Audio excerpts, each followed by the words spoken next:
ইন্না মা'আল উসরি ইসরান ইন্না মা'আল উসরি ইসরা। আমি সাইয়্যিদ কুতুব রহমাতুল্লাহ আলাইহির লেখা ফি জিলালিল কোরআন এর টিকায় পেয়েছি এই তথ্যগুলো।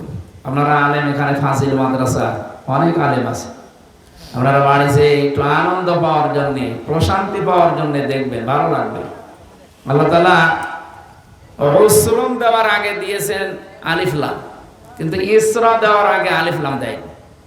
যারা আমরা আরবি গ্রামার পড়ি, যারা বুঝি, প্রথমটা আল্লাহ মারেফা করে দিলেন, নির্দিষ্ট করে দিলেন, পরেরটা কিন্তু আর মারেফা করেন না। এটা না কেরা, অনির্দিষ্ট। কেন? এর আগে আমরা দেখেছি মা শব্দটা আছে। আমার মনে হয় ওস্তাদ যেখানে আর কিছু না দিলে ভালো হয়, কিছু লাগবে না, মানে ডিস্টার্ব হচ্ছে তো, কিছু লাগবে না। কারো লাগলে সে আপনার কাছে বলবে, রেখে দে। আমার একটা বদ অভ্যাস, মানে ডিস্টার্ব হলে আমি কথা তুলতে পারি না, মাফ করবেন। কারো লাগলে, এখানে চা খাওয়ার দরকার তো আমার নাকি? আমারই যদি না লাগে তা আর কার লাগার কথা? না, আমার লাগবে না, লাগলে আমি নিজে চেয়ে দেব। আপনাদের তো এনারা ক্লাস করায় না 45 মিনিট, 50 মিনিট, সর্বোচ্চ 45 মিনিট হয়। 45 মিনিটের পরে যত ভালো শিক্ষক হোক, স্যার তো বসে আছে, আর একজন শিক্ষক চলে আসে, ঘন্টা বাড়ি দিয়ে দেবে। কেন? কারণ মানুষের মেধায় কথা ধরার একটা লিমিট আছে। উনি বলতেই থাকবে, আমি শুনতেই থাকলাম, না আগেরটা ভরে যাবে। এই জন্যে পৃথিবীতে ক্লাস যতগুলো আমরা দেখি সবই প্রায় 45 মিনিট। ভাগ করা কেন? বিজ্ঞান এই তথ্যটা নিয়ে এসেছে মানুষের মেধার উপরে মেসেজ করে। কয়েকদিন আগে আমি মালয়েশিয়া ছিলাম, ইন্টারন্যাশনাল ইসলামিক ইউনিভার্সিটি। প্রায় 120টা দেশের ছেলেমেয়েরা পড়ছে, প্রায় 87টা দেশের শিক্ষক এই জায়গায়। কয়েকটা শিক্ষকের ক্লাস আমি পেয়েছিলাম, সেমিনার ছিল, ওনারা কথা বলছিলেন। রাশিয়ার একজন, ফ্রান্সের একজন, আর ওই ভার্সিটির তো আছে সব।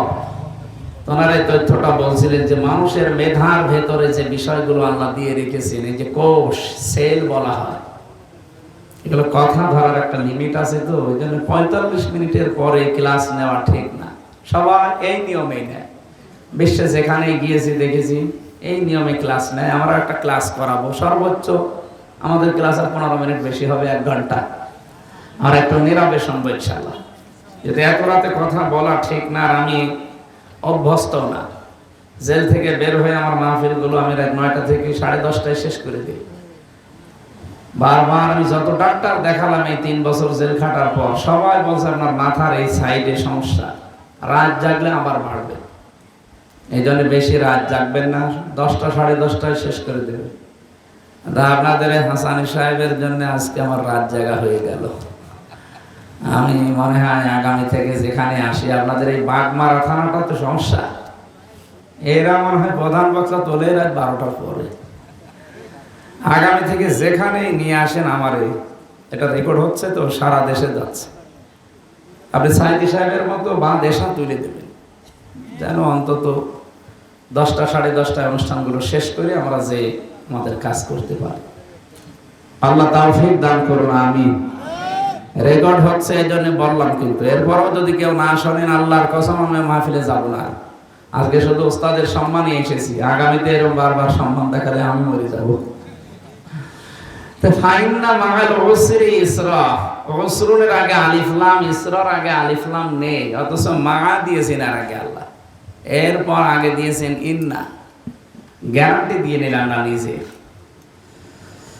ফি জিলালিল কোরআনে সাইয়্যিদ কুতুব রহমাতুল্লাহ আলাইহি বলতে চেয়েছেন, পৃথিবীতে যদি কেউ একটা কষ্ট সহ্য করে, একটা দুঃখ পায়, অবশ্যই তার সাথে কমপক্ষে 10 থেকে 70টা সুখ, শান্তি, স্বস্তি, নিরাপত্তা, কল্যাণ, এগুলো আল্লাহ রেডি করে রেখেছেন। আপনি কষ্ট পাবেন একটা, সুখ পাবেন কয়টা? কমপক্ষে 70টা, সর্বনিম্ন 10টা, উপরে 70, আরো বেশি হতে পারে বেগয়রে হিসাব। তাহলে আমরা এখানে উসরুন ইসরান বলার পরেই তো অন্তত অর্থ করে ফেলতাম আলেম যারা আছি। আল্লাহ ফা দিলেন, ইন্না দিলেন, মা দিলেন, আলিফ লাম দিলেন, এত দেওয়া লাগতো না। যারা আরবি গ্রামার বালাগাত মানতিক পড়ায় ফাজিল মাদ্রাসা, তারা জানে উসরুন ইসরান দিলে আমরা বুঝে ফেলতাম কেন আলিফ লাম দিয়েছে। তাফসিরে মুফাসসির বলেন কষ্ট পেলে আপনাকে হবে না। পৃথিবীতে যদি কেউ তিনটা কারণে কষ্ট পায়, এই তিনটা কারণের সাথে কষ্টের সাথে অবশ্যই আল্লাহ কমপক্ষে 10 থেকে 70টা সুখ শান্তি দুনিয়া আখিরাতে আপনাকে দেবে। আল্লাহর ঘোষণা কি মিথ্যা হওয়ার সম্ভাবনা আছে? এখন আসেন তো কারণটা দেখি।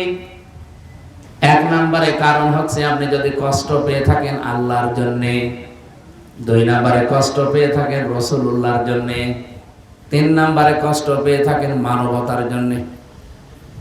বলে আপনি যে কষ্ট পান এই 3টা কারণে যদি পেয়ে থাকেন, আপনার শান্তি সুখ সামনে আসতেছে। এক একটা কষ্টে কয়টা? কমপক্ষে নিচে মানজা বিল হাসানাতি ফালাহু আশরু আমসালিয়া, 10টা, উপরে 70টা, এর উপর আরো আছে 70টা মাঝামাঝি ধরি আমরা। আমার প্রশ্ন হচ্ছে কষ্ট পেলেই হবে না, 3টা কারণ লাগবে। কষ্ট তো হাসিনাও পেয়েছিল, পায়নি স্যার? বহু কষ্ট পেয়েছে। কি কান্না দেখেছেন আপনি? আমার তো ওই দিন চোখের দিকে তাকিয়ে দেখলাম, আল্লাহ, ও স্বামী মরে গেল, মহিলা এত কাঁদেনি। কি কন্দর, কষ্ট না পেলে এতক্ষণ কান্দে? এর আগেও তো দেখেছিলাম কান্নার ভান করেছে, কাঁদে না। ওনার রুমাল খালি এই যে টিস্যু এভাবে নিত, চোখে পানি নেই, এরকম করতো দেখানোর জন্য। এদিন রিয়েলি একেবারে সত্যি সত্যি কেঁদেছে। কষ্ট পেয়েছে এই জন্যই কেঁদেছে। কথা বলেন ঠিক কিনা? এই কষ্টকে আল্লাহর জন্যে, রাসূলুল্লাহর জন্য, মানবতার জন্যে না, একটা আপনি। তাহলে ও কষ্টের পরে সুখ পাবে 70টা, ওর জন্য না। আমি বোঝাতে পেরেছি? আর যেহেতু আয়াতটা রিপিট করেছেন আল্লাহ, এই জন্য দ্বিতীয়টাও শোনা লাগবে, নাকি প্রথমটা শুনে শেষ করে দেবেন? আল্লাহ পাক বলেন ইন্না মা'আল উসরি ইসরা। যদি কেউ শান্তি পায়, সুখ পায়, কিন্তু এই সুখ আর শান্তি যদি হয় অবৈধ, অবৈধভাবে সুখ শান্তি পাওয়া যায়। অবৈধভাবে দুনিয়ায় কেউ যদি সুখ আর শান্তি ভোগ করে, একটা সুখের কারণে কমপক্ষে 10 থেকে 70টা অশান্তি, দুঃখ, অকল্যাণ, অপদস্থ, অপমান আপনার ভাগ্যে অপেক্ষা করছে। আপনি প্রথমটা শুনলে খুব ভালো লাগছিল, পরেরটা যেন কেমন কেমন লাগছে। আপনি একটা সুখ যদি ভোগ করেন দুনিয়ায়, সুখটা যদি হয় অবৈধ, আপনি লিখে নিতে পারেন কোরআনের আয়াত, জালিকাল কিতাবু লা রাইবা ফি, কোনো সন্দেহ নেই। মাস্ট বি আপনার কপালে দুনিয়া আখিরাত মিলে 70টা অশান্তি, দুঃখ, অপমান আল্লাহ দেবে। এখন সুখটা যদি হয় অবৈধ সুখ, এই 15.5 বছরে যারা দায়িত্বে ছিল, এরা কি বৈধ সুখ পেয়েছে না অবৈধ? কারণ আমার এই 33 বছর বয়সে 18 বছর থেকে যদি আমি ভোট দিতে আরম্ভ করতাম, 3 বার ভোট দিতে পারতাম, একবারও পারি না। এই কথা বলছেন এটা? আমি জানি না যে ভোট কেমন করে দেয়, শুধু শুনেছি। অথচ এটা আমার দেখার দরকার ছিল না? 3 বার তো আমার দেখার দরকার ছিল, একবারও পারি না। আমি যেহেতু নিজে ভিকটিম, সুতরাং এই বাংলাদেশে এই 3 বারে যারা দায়িত্বে ছিলেন, আপনারা বৈধ না, অবৈধ। এই কথা বললেন না? অবৈধভাবে যারা ছিলেন সুখ পাননি, শান্তি পাননি। কত শান্তি পেয়েছেন আপনি বলেন তো? বাবা শাহজালাল সব হালাল করে নিয়েছিলেন। যেটা হাদিস পড়েছিলাম, এই হাদিসটার দিকে তাকান। এই আপনারা গল্প করছেন কারা? এইভাবে ক্লাস করা যায়? একেবারে কানের নিচে এমন জোরে দেবে না, জেবরের মতো কথা বন্ধ হয়ে যাবে। এদিকে তাকিয়ে থাকেন। রাজশাহী বাসী عن ابي ذر رضي الله تعالى عنه قال قال النبي صلى الله عليه وسلم من ادعى ما ليس له فليس منا। ওয়ালিয়াতাবাওয়া মাকআদাহু মিনান নার, মুসলিম শরীফের হাদিস। নবীজি বলেন, যে জিনিস তোমার না, ওই জিনিস যদি নিজের আয়ত্তে তুমি নিয়ে নাও, নিজে দখল করে রাখো, যেই দিন থেকে এই কাজ করবে ওই দিন থেকে তুমি আমার উম্মতের ভেতরে নেই। ঠিক বললেন, কিছু বুঝেছে? আগস্টের 5 তারিখের পর থেকে আমরা এই হাদিসটা উল্টা দিকে যেতে দেখলাম। বহু মানুষ অন্যের জিনিস যেটা তার না, সে কিন্তু নিজের দখলে নিয়ে নিয়েছে। রাজশাহী হয়তো এখনো শুরু হয়নি। আপনি বলেন তো, এই হাদিস 100 ভাগ সত্য না 98 ভাগ? তাহলে যারা এই চরিত্র এখন দেখালেন আগস্টের 5 তারিখের পর থেকে পর্যন্ত, বলে আপনার কি নবীর উম্মত দাবি করার কোনো এখতিয়ার আছে? আর ফালাইসা মিন্না, মাঝখানে ফা আছে। ফা 13টা অর্থে ব্যবহার হয়। উপরে বর্ণিত যে কথা, ওটা যদি কারো ভেতরে থাকে, পরের শব্দ বলার আগে ফা দেওয়া লাগে। ফালাইসা মিন্না, আপনি আর নবীর উম্মত নেই। কত মানুষ চাঁদাবাজি করে হোক, ছিনতাই করে হোক, চুরি করে হোক, ডাকাতি করে হোক, প্রতারণা করে হোক, সুদ খেয়ে হোক, ঘুষ খেয়ে হোক, যেভাবে হোক অন্যের জিনিস যেটা আপনার না, আপনি দখল করে নিয়েছেন। 1 নম্বরের শাস্তি, আপনি নবীর উম্মত ওই দিন থেকে আর নেই। এখন বাংলাদেশে আপনি হিসাব করে বলেন, নবীর উম্মত এই হিসাবে অনেকে আছে না বের হয়ে গেছে? এখানে কেউ আছেন এরকম? যদি থাকেন, সম্পদ ফেরত দিয়ে দেন। নয়তো আপনি মরে গেলে আপনার জানাজা পড়ানো, কবরে দেওয়া বেকার হবে। কারণ বিসমিল্লাহি ওয়া আলা মিল্লাতি রাসূলিল্লাহ আপনার জন্য না। আপনি আল্লাহর নামের উপরে নেই, আর রাসূলের উম্মতও নেই। তাহলে আপনার জন্য আমি এই মিথ্যা কথা বলে কি করব? স্যার বেশি বলে ফেললাম। সুতরাং এটা যারা করছেন, সম্পদ আপনি যদি ফেরত না দেন, তে মাহফিল একদিন কেন, বছরে 50 দিন দেন, কিছুই হবে না। আমরা চাই এই চরিত্র যেন রেকর্ড হচ্ছে, সারা বাংলাদেশে যাচ্ছে। হাদিসটা আমরা আজকেই মানতে চাই। হ্যাঁ, কথা বলেন না কেন? যার যেটা যা নিয়েছেন ফেরত দিয়ে দেন। 2 নাম্বারটা তো আরো কঠিন। ওয়ালিয়াতাবাওয়া মাকআদাহু মিনান নার, সে যেন জাহান্নামে নিজের একটা স্থান তৈরি করে নিল। এটা তো আরো কঠিন। আর আজ শাহীবাসী, আশা করব আপনারা হাদিসটা মেনে চলবেন। আল্লাহ আমাদের তৌফিক যেন দান করেন, বলেন আমিন। আয়াতের কি কথা ছিল যেন? যদি কেউ অবৈধ সুখ ভোগ করে, একটা অবৈধ সুখ কয়টা? এই 15.5 বছরে বহু মানুষ যে চেয়ারে যাওয়ার তার কথা না, ওই চেয়ারে মানে লাভ দিয়ে চলে যেয়ে বসে আছে। এরকম চেয়ার বাংলাদেশে ছিল না? আপনি তো ওই চেয়ারে বসে সুখ ভোগ করছেন, আনন্দ পাচ্ছেন, শান্তি পাচ্ছেন, কিন্তু এই শান্তি সুখ কি বৈধ সুখ না অবৈধ? হয়তো বিভিন্ন মামা খালু অথবা বিভিন্ন জোর দেখি আপনি ওখানে বসে আছেন। এরকম যারাই ছিলেন, তাড়াতাড়ি নেমে পড়েন।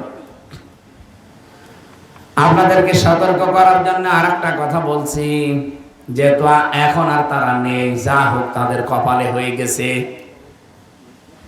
হাসিনা যেহেতু আমার দাদির বয়সী, এই জন্য ওনাকেও বলছি, আপনি যদি এই 15 বছরে 50টা সুখ পেয়ে থাকেন, সুখগুলো সবই অবৈধ সুখ। এক একটা সুখে যদি 70টা করে অশান্তি, দুঃখ, কষ্ট ভোগ করা লাগে, 50টায় আপনি হিসাব করেন 3500 হবে। তাহলে 15.5 বছরে যারা 50টা করে আনন্দ পেয়েছেন, সুখ পেয়েছেন, শান্তি পেয়েছেন, কম পক্ষে আপনাকে 3500 কষ্ট পাওয়া লাগবে। এরপরে শর্ট করে ঢুকে পড়বেন। এর আগে বললে তো কেমন হয়ে যায় না নাকি? এবার আসেন, যারা এই যে পরকীয়া প্রেম করেন, সুখ নেই, শান্তি নেই না? এই এলাকায় সব নেই। অবশ্যই সুখ আছে, শান্তি আছে, নাই তো মানুষ 2-3 ছেলে মেয়ে রেখে চলে যায়। কথা বললেন না? তার মানে শান্তি আছে। এই সুখটা কি বৈধ সুখ না অবৈধ? এরকম অবৈধ সুখে যারা আছেন, কমপক্ষে 70টা অশান্তি, দুঃখ, কষ্ট দুনিয়ায় আপনাকে ভোগ করা লাগবে। এখানে যারা